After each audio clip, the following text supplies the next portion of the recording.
আমাকে প্রথমে যেটা করতে হবে গুগলে যেতে হবে। একটু গুগলে গিয়ে লিখবো হলো ভিজুয়াল স্টুডিও, ভিজুয়াল স্টুডিও 2022, এটা হলো লেটেস্ট। এটা আপনার দেখবেন, এটা আমরা এই লিঙ্কটাতে ক্লিক করলাম, এখানে আসলে আমরা আসলে পাবো ভিজুয়াল স্টুডিও 22 এর সমস্ত ফিচারগুলো তারা দেয়। এখানে দেখেন ডাউনলোড ভিজুয়াল স্টুডিও, হ্যাঁ, এখানে তিনটা ভার্সন আছে, একটা হলো কমিউনিটি ভার্সন, একটা প্রফেশনাল, আর একটা এন্টারপ্রাইজ।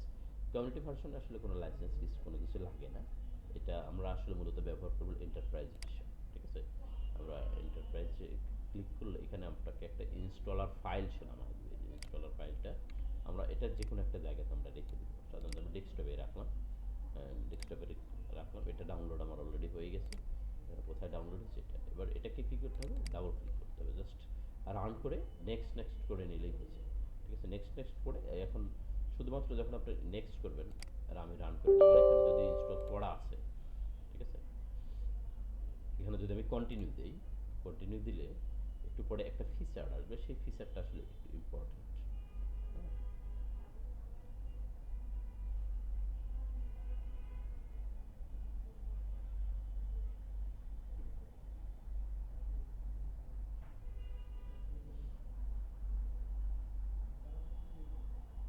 রেডি হচ্ছে ইনস্টলারটা।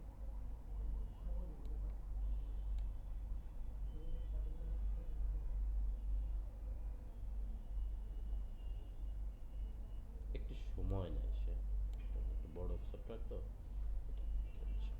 এখানে আমার আগেই ইনস্টল করা আছে, তো দ্যাটস ওয়াই আসলে এটা দেখাচ্ছে যে আপনার এখানে ইনস্টল করা আছে, আপনি আবার এটা করতেছেন। ঠিক আছে, এই জন্য আমি এটাকে ক্যান্সেল দিলাম। ঠিক আছে, ক্যান্সেল দিতে আমার এটা প্রয়োজন।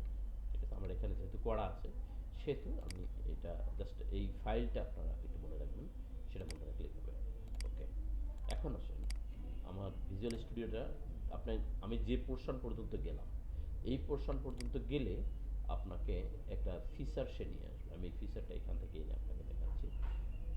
সেটা হলো এখান থেকে আমি দেখাই, একটা ইনস্টলের একটা পর্যায়ে গিয়ে আপনাকে এই ফিচারটা দেখাবে, এই ফিচারটা আপনাকে দেখাবে এখানে। এইখান থেকে আপনাকে বলে দিতে হবে যে আসলে এখানে অনেক ধরনের অ্যাপ্লিকেশন এখানে ডেভেলপ করা যায় আপনার এই আইডিটা দিয়ে, ভিজুয়াল স্টুডিও দিয়ে। তো সেক্ষেত্রে এখানে দেখেন আমরা এখানে কি লেখা আছে, ASP.NET অ্যান্ড ওয়েব, এটাকে টিক দিবেন। অ্যাজিউর ডেভেলপমেন্ট, যার যেটা প্রয়োজন আর কি, অনেকে পাইথন ডেভেলপ করা যায়, নোড.জেএস ডেভেলপমেন্ট করা যায় এখান থেকে। আমাদের দরকার হলো শুধু এটা টিক দিবেন। আর হলো এখানে যদি আপনার মোবাইল অ্যাপ্লিকেশন দিয়ে যদি কোনো কাজ করতে চান, সেক্ষেত্রে মোবাইল অ্যাপ্লিকেশনের এই পোর্শনে আপনাকে টিক দিতে হবে। আর হলো ডেস্কটপ অ্যাপ্লিকেশন, এখানে .NET desktop application, Windows universal Windows platform development, এটা যদি আপনার প্রয়োজন হয় তাহলে আপনার সেটা দিতে পারেন। তাছাড়া আর এনাদার কোনো কিছু প্রয়োজন হয় না। যদি আপনার এই দুইটা না প্রয়োজন হয়, আপাতত না প্রয়োজন হয়, পরবর্তীতে আপনি যে কোনো সময় এইভাবে আপনি ইনস্টল করে নিতে পারবেন। আপনার শুধুমাত্র টিক দিবেন হলো এইটা, হলো এইটা। ঠিক আছে, দ্যাট মিনস হলো ওয়েব অ্যান্ড ক্লাউড 4 নম্বর সেকশনে প্রথমটা এটা, আর হলো ডেস্কটপ অ্যান্ড মোবাইল এর মধ্যে এটা। এই দুটো টিক দিয়ে আপনি কী করবেন, এখানে ইনস্টল দিয়ে দিলে হয়ে যাবে। ঠিক আছে, ইনস্টল দিলে হয়ে গেলে তারপরে যেটা আপনাকে করতে হবে, অটোমেটিক্যালি দেখবেন যে আপনার এখানে ইনস্টল হয়ে গেছে ভিজুয়াল স্টুডিও 2022, এটা আসবে। এটা প্রথমে আপনাকে প্রথম যে ভার্সনটা আপনাকে দেখাবে, আপনার ওখান থেকে আপনি দেখায় দিবেন, দেখায় দিলে আপনার কাজ করতে হবে। ঠিক আছে, এটা হলো আমার ভিজুয়াল স্টুডিও আইডিটা আপনার ইনস্টল হয়ে গেল। ঠিক আছে, আইডি ইনস্টল হয়ে যাওয়ার পরে এরপরে আপনাকে কী করতে হবে, এখানে আমরা সি শার্প ল্যাঙ্গুয়েজ যেহেতু শিখব, সি শার্প ল্যাঙ্গুয়েজ দিয়ে কোড লেখার প্ল্যাটফর্মটাই হলো আমাদের এটা। ওকে, এই প্ল্যাটফর্ম ব্যবহার করে আমরা আসলে মূলত কাজগুলো আমরা সাধারণত করব। যেরকম আমি যদি খুব সিম্পলি একটা প্রজেক্ট যদি এখানে যদি আমি নিতে চাই, কীভাবে আমরা প্রজেক্টটা নিতে পারি, তাহলে ক্রিয়েট এ নিউ প্রজেক্ট এখানে। কারণ আমি একটু ব্যাকে যাচ্ছি আরেকবার, কারণ এই জায়গাটাতে দেখে আপনার কাছে একটু একটু কনফিউশন লাগতে পারে। এগুলো কি, এগুলো হলো রিসেন্ট ফাইল, রিসেন্ট আমি যেসব অ্যাপ্লিকেশনগুলোতে কাজ করেছি, ঠিক এই অ্যাপ্লিকেশনগুলো তো মূলত আসলে এখানে দেওয়া আছে। ঠিক আছে, এই লিস্টগুলো দেওয়া আছে, এটা নিয়ে আসলে কোনো হেডেকের কিছু নেই। এই জিনিসগুলো দেখেন এখানে আছে হলো ক্লোনের রিপোজিটরি, তারপরে open A project or solution, project open A local folder, create a new প্রজেক্টে আপনি ক্লিক করলে, ক্লিক করে আমরা প্রাথমিকভাবে সাধারণত যখন আমরা একটা অ্যাপ্লিকেশন শিখি, সেক্ষেত্রে আমরা সাধারণত কনসোল অ্যাপ্লিকেশন নিয়ে কাজ করে থাকি। ঠিক আমি এখানে একটা কনসোল অ্যাপ্লিকেশন আমি নিব। এখানে এখান থেকে আপনি কি করতে পারেন, এখান থেকে ল্যাঙ্গুয়েজ দেখেন, এখানে অনেক ধরনের ল্যাঙ্গুয়েজ এখানে আছে। এখান থেকে আপনি সি শার্প সিলেক্ট করলেন, এখান থেকে আমরা সাধারণত উইন্ডোজ নিব।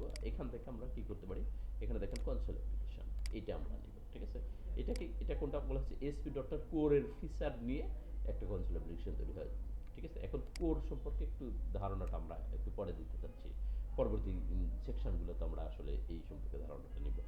SP dot core, SP dot console application dot net framework দিয়ে আমরা নেক্সট দিলাম। নেক্সট দিয়ে সাধারণত আপনাকে এখানে একটা প্রজেক্টের নাম দিতে হয়। আপনি তো একটা প্রজেক্ট নেবেন, প্রজেক্ট নিলে প্রজেক্টের নামটা আগে আপনাকে দিতে হবে। কোথায় আপনি সেভ করবেন এটা, সেই জায়গাটা আপনাকে একটু দেখিয়ে আসতে হবে। সাপোজ এখানে রাখলাম, এখানে আমি একটা ফোল্ডার করি,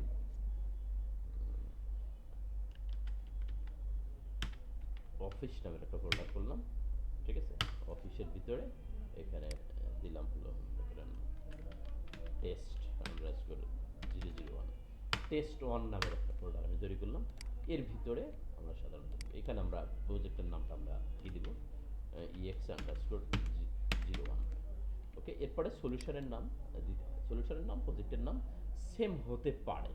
ঠিক আছে, সেম হলে কোনো অসুবিধা নেই, তবে সেম না হওয়াটাই বেটার। কারণ একটা সলিউশন, মানুষ আসলে কখন একটা সফটওয়্যারের দ্বারস্থ হয়, কখন একটা অ্যাপ্লিকেশান নিতে চায়, এই জিনিসটা করে হলো যখন মানুষ নিজে যখন কোনো প্রবলেমের সলিউশন করতে যখন ব্যর্থ হয়, ঠিক তখন কোনো একটা অটোমেশন বা অটোমেটিক কোনো কিছু হয়ে যাবে এরকম টাইপের কোনো প্রবলেম যখন ফেস করে, সেক্ষেত্রে তখন মানুষ এই সব অ্যাপ্লিকেশানের দ্বারস্থ হয়, এই তখন মানুষ সফটওয়্যারের দ্বারস্থ হয়। সেক্ষেত্রে একজন মানুষের প্রবলেমের সলিউশন যখন আমরা দেই, সেটাই হলো আমাদের মেইনলি সলিউশন। তো একজন মানুষের কোনো প্রবলেমের সলিউশন দিতে গেলে এক বা একাধিক প্রজেক্ট প্রয়োজন হতে পারে। সেই ক্ষেত্রে আমি যদি এখানে প্রজেক্টের নাম আর সলিউশনের নাম যদি সেম রাখি, সেক্ষেত্রে প্রবলেমটা হবে হলো 01, EX01 দিয়েছি প্রজেক্টের নাম। আবার যদি কোনো একটা প্রজেক্ট যদি তার প্রয়োজন হয় তার প্রবলেমের সলিউশন দিতে গিয়ে, সেক্ষেত্রে তখন একই সলিউশনের মধ্যে আপনার দুটো জিনিস নেবেন। এই জন্য আমরা সলিউশনের নেমটা আমরা একটু চেঞ্জ করে দিচ্ছি। ঠিক আছে, এখানে আমরা দিলাম হলো টেস্ট, টেস্ট 01, এরকম একটা নাম দিলাম। টেস্ট 01 সলিউশনটার মধ্যে একটা প্রজেক্ট, আবার টেস্ট 01 সলিউশনের মধ্যে আবার আর একটা প্রজেক্ট হতে পারে। তাহলে ব্যাপারটা ক্লিয়ার হয়ে গেল। এবার আমরা ক্রিয়েট দিয়ে দিলাম, ক্রিয়েট দিলাম। এখানে দেখেন একটা এনভায়রনমেন্ট, এটা হলো আমার সলিউশন টেস্ট 01, আর এখানে হলো প্রজেক্ট। তার মানে কি, আমি যদি এরপরে যদি আরও যদি কোনো প্রজেক্ট আমার প্রয়োজন হয়, সেক্ষেত্রে এর উপর রাইট ক্লিক করে আমরা কী করতে পারবো, আমরা একটা নিউ প্রজেক্ট নিতে পারবো। সেক্ষেত্রে এখানে যদি EX1 থাকতো, তারপর EX1 এর মধ্যে আবার আর একটা EX1, এটা কেমন হয়ে গেল। এই জন্য দ্যাটস ওয়াই আমরা একটু নামটা চেঞ্জ করে দিয়েছি। আমি আশা করছি বুঝাতে পারছি। এটা হলো আমাদের অ্যাপ্লিকেশান, আমরা কোডিংয়ের এনভায়রনমেন্ট, সি শার্প দিয়ে আপনার কোডিংয়ের এনভায়রনমেন্ট হলো এটা। এখন দেখেন আমি যদি এই প্রজেক্টটাকে যদি একটু রান করি, স্টার্ট করার সাথে সাথেই দেখেন কি হয়। এখানে দেখেন একটা কালো স্ক্রিন আছে, দ্যাট মিনস হলো কনসোল অ্যাপ্লিকেশন, দ্যাট মিনস হলো কমান্ড প্রম্পটে সে রান হবে। ঠিক আছে, সিএমডিতে সাধারণত রান হয়। তো এটা দেখেন কোনোভাবেই থামছে না, এটা চলে যাচ্ছে। তো এটাকে যদি আমি থামাতে চাই, তাহলে যেহেতু আমরা কনসোল অ্যাপ্লিকেশন নিয়েছি, এখানে কনসোল একটা কিওয়ার্ড আছে, দেখেন কনসোল, এটাকে ক্লাস বলা হয়। কনসোল ডট, এখানে কি আছে, রিড কি আছে, দেখেন এখানে রিড। ওকে, ওকে, এখন দেখেন আমরা এই মেথডের কাজ, এটাকে মেথড বলা হয়, বা আমরা যারা সি++ যারা বোঝেন তারা এটাকে বলবেন হলো ফাংশন। ঠিক আছে, এটাকে এখানে সি শার্প এটাকে মেথড বলা হয়। ওকে, তো আমরা এটাকে যদি একটু রান করে দেখি, তাহলে দেখেন এখানে আমাদের অ্যাপ্লিকেশনটা রান হয়ে গেছে এবং এটা এবার যাচ্ছে না। এবার আমি কি করতে পারি, ক্লিক করলাম। আমি যদি এখানে যদি কোনো কিছু যদি লিখতে চাই, যে ওই স্ক্রিনে কোনো কিছু লিখবো, তাহলে লিখলাম কনসোল ডট রাইট লাইন। ঠিক আছে, রাইট লাইন দিয়ে আমরা এখানে বলে দিতে পারি hello Bangladesh, hello world, hello world দিলাম। এখন যদি আমি একটু রান করি, সেভ করতে হবে অবশ্যই, সেভ করে তারপরে রান করতে হবে। দেখেন এখানে হ্যালো দেয়, দ্যাট মিনস হলো আমার অ্যাপ্লিকেশন এখন হ্যালো দিতে পারে। ঠিক আছে, ওকে, আমি বুঝতে পারছি। অন্তত পক্ষে এতটুকু আজকের সামারিটা যদি আমি বলি, যে কীভাবে একটা ভিজুয়াল স্টুডিও ইনস্টল করতে হয় এবং এর এটা দিয়ে কীভাবে এনভায়রনমেন্টটা ক্রিয়েট করতে হয়, ক্রিয়েট করে কীভাবে একটা প্রজেক্ট নিতে হয়, সেই জিনিসটা আমরা আজকের লেসনের মধ্যে আমরা আজকে শিখলাম। ঠিক আছে, নেক্সট লেসনে আমরা পরবর্তী স্টেপে কীভাবে একটা ভেরিয়েবল ডিক্লেয়ার করতে হয়, কীভাবে একটা স্টেটমেন্ট লিখতে হয়, বিস্তারিত আমরা শিখব। ওকে, আজকের মতো এখানে শেষ।